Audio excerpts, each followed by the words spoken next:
میرپور آزاد کشمیر میں world kidney day کے موقع پر ڈویژنل ہیڈ کوارٹر اسپتال کے کڈنی ڈیالائسس سینٹر کے زیر اہتمام گردوں کے عارضہ میں مبتلا بیماریوں سے بچاؤ کے سلسلے میں شعور و آگاہی کے حوالے سے واقعہ کا اہتمام کیا گیا، جس کی قیادت MS ڈاکٹر عامر عزیز، DHO ڈاکٹر فدا حسین راجہ، کڈنی ڈیالائسس اور سینٹر انجمن فلاح بہبود انسانیت کے صدر ڈاکٹر طاہر محمود نے کی۔ واقعہ میں بے نظیر بھٹو شہید میڈیکل کالج کے principal professor doctor Faisal Bashir, DMS doctor Iram Batool اور دیگر افراد نے شرکت کی۔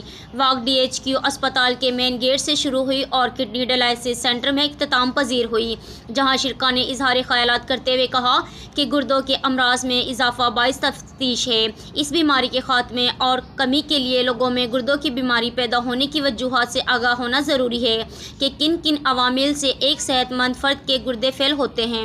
گردے کے مریضوں کی تعداد میں اضافہ کی بڑی وجوہات پینے کے صاف پانی کی عدم دستیابی اور ناقص ملاوٹ شدہ خوراک ہے۔ ساتھی رپورٹر ہمایوں مرزا کے ساتھ آصف اقبال، میرپور آزاد کشمیر۔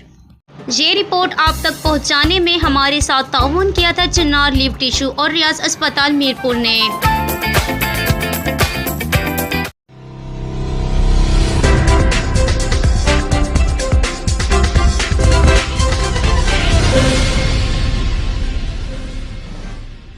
مزید خبروں اور اپڈیٹس کے لیے وزٹ کریں ChinarNews.info۔